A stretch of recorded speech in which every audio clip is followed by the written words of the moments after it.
Bonjour Jean-Michel Blanc. Bonjour François Perroy. Alors vous avez publié tout récemment dans Futurible une vingtaine de pages très documentées sur des scénarios liés à cette pandémie, à cette situation extrême, avec une démarche prospectiviste. C'est très intéressant.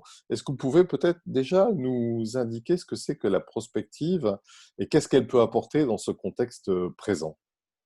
Oui, alors la prospective, il faut peut-être préciser que c'est ni de la prophétie, ni de la prévision.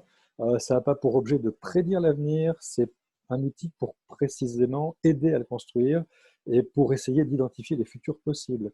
La méthode rigoureuse qui a été appliquée dans le cas présent ne cherche pas à évacuer les incertitudes, au contraire, mais à les encadrer avec des hypothèses qui soient crédibles, en exploitant toutes les informations qui peuvent être identifiées, sélectionnées parmi le foisonnement actuel qu'on peut avoir identifié de nature plus ou moins pertinente parfois.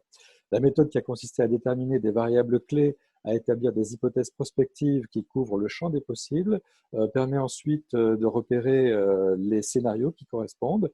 L'exercice prospectif est donc destiné à proposer des visions du futur possibles pour construire des réflexions utiles pour l'action dans un avenir on ne peut plus incertain par les temps qui courent.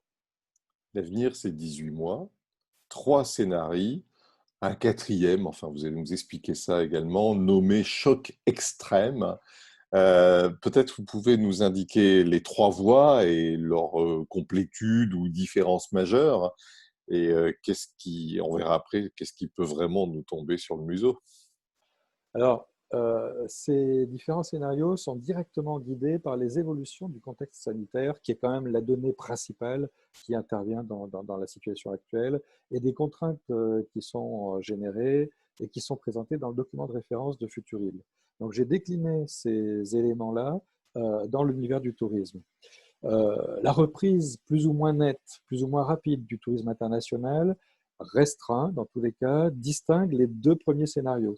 Ça renvoie à une fréquentation touristique qui est très limitée à un tourisme de proximité pour le scénario 1, donc avec des contraintes géographiques fortes, et qui présente plutôt une reprise d'un tourisme domestique plus souple, avec peut-être même un peu de visiteurs étrangers de proximité, vers donc des formes plus diffuses sur tout le territoire dans le scénario 2. Pour le scénario 3, on aborde la situation qui est possible d'un retour de confinement avec les graves conséquences sur l'international, bien sûr, mais aussi sur la reprise du tourisme en France à l'automne.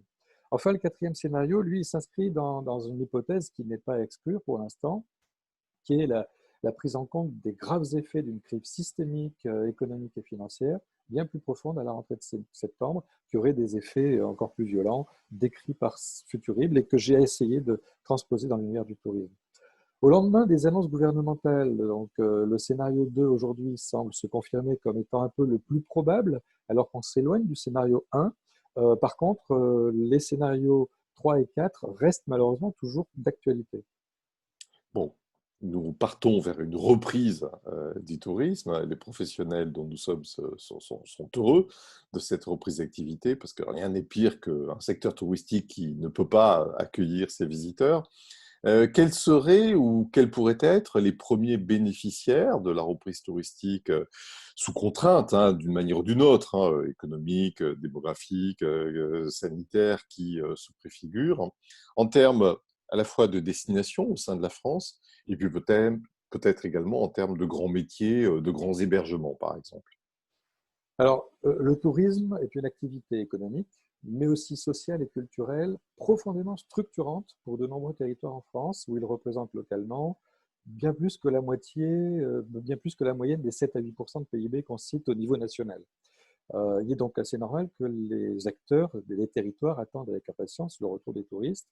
Et aujourd'hui, ce que les travaux divers, hein, tous convergent pour le montrer, indiquent, c'est que les conditions sont réunies pour bénéficier principalement à des formules de séjour en location dans des régions traditionnellement tranquilles, la campagne, la montagne, loin des foules, mais aussi ce qu'on appelle le rétro-littoral. Ça ne veut pas dire qu'il n'y aura personne sur les littoraux, ça veut dire que les plages étant peut-être un peu compliquées à gérer en dynamique, on aura des effets sur l'arrière-pays. Dans certains scénarios, les acteurs de l'hébergement, dont l'activité est traditionnellement très saisonnière, comme l'essentiel de l'hôtellerie de plein air, hein, par exemple, devrait passer à travers les gouttes et gérer la crise sous réserve d'avoir répondu aux exigences sanitaires fortes que réclament les touristes dans toutes les enquêtes, là aussi, d'hygiène, distanciation. Donc, le camping devrait peut-être tirer son épingle du jeu sur une saison juillet, août, septembre qui pourrait bien se tenir. Le tourisme social est une de vos préoccupations dans vos activités professionnelles. Il fait l'objet d'une attention particulière, notamment dans le scénario 2. Vous rappelez que 40% des Français ne partent pas régulièrement en vacances.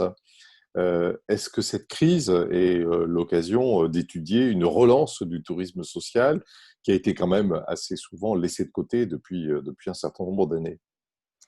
Dans le scénario 2, l'hypothèse d'action volontariste qui vise à favoriser le départ des non-partants participe à la relance de la machine touristique. On pourrait dire que ce sont même les circonstances qui imposent une aide particulière en favorisant l'accès au séjour pour des publics fragiles, qui ont véritablement besoin de se ressourcer, de changer de cadre de vie, après 2 mois confinés dans des logements qui ne sont peut-être pas toujours adaptés, ce qui constitue à la fois une poche d'oxygène pour ces ménages, mais aussi une aide indirecte précieuse pour les acteurs du tourisme et des territoires. Donc oui, le tourisme social a toute sa place aujourd'hui pour répondre à un besoin, avec un vrai savoir-faire, dans les villages de vacances notamment, pour recréer du lien social dans les règles et les contraintes de circonstances. Bon, le tourisme sera de plus en plus responsable. On a parlé beaucoup ces dernières années de surtourisme, d'overtourisme. C'était un sujet d'actualité. On sait qu'on va se diriger vers une modification assez sensible de la relation au déplacement, notamment pour décarboner une partie des transports. Cette pandémie, cette crise nous invite à réinventer, à regarder les choses différemment.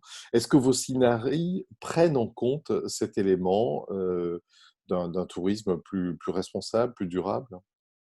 Alors, la prospective, c'est une activité d'asset très exigeante. La production des scénarios résulte d'une phase de veille et d'analyse méticuleuse des mouvements qui se dessinent dans les sphères économiques, dans les réseaux de toute nature. Remonter la pente, certes, tout le monde cherche très vite à rejoindre ce V dont il est question chez les économistes, mais peut-être en empruntant un sentier plus durable. De nombreux signes proviennent aussi bien d'annonces publiques en France et en Europe, des milieux bancaires, des acteurs de grands groupes internationaux, y compris de sociétés d'investissement, mais aussi de nombreux acteurs de terrain et de multiples territoires, etc. Et tous ou presque, quelles que soient les sources, convergent actuellement dans leur diagnostic. On va assister à une accélération assez nette d'une prise de conscience qui tient compte des deux pinces de la tenaille. D'un côté, nous n'avons qu'une planète à valoriser et elle est fragile, d'une part, et l'évolution de la demande et les comportements évoluent de manière assez significative, d'autre part. Si j'ajoute la prise en compte de la dimension sociale, de l'impact sur les territoires et les habitants, et que la crise sanitaire suivie d'une crise économique et sociale pourrait effectivement déboucher ensuite sur un tourisme plus équilibré, plus responsable et plus raisonné, je pense que le scénario 2 est celui qui aujourd'hui ferait le plus envie à ceux qui auront l'occasion de le lire. Mais la prospective se limite à rendre compte des possibles et celui-ci semble accessible, mais il paraît que l'avenir appartient à ceux qui se lèvent. Merci beaucoup, Jean-Michel Blanc. À très bientôt. Merci François Perroy, à une prochaine fois.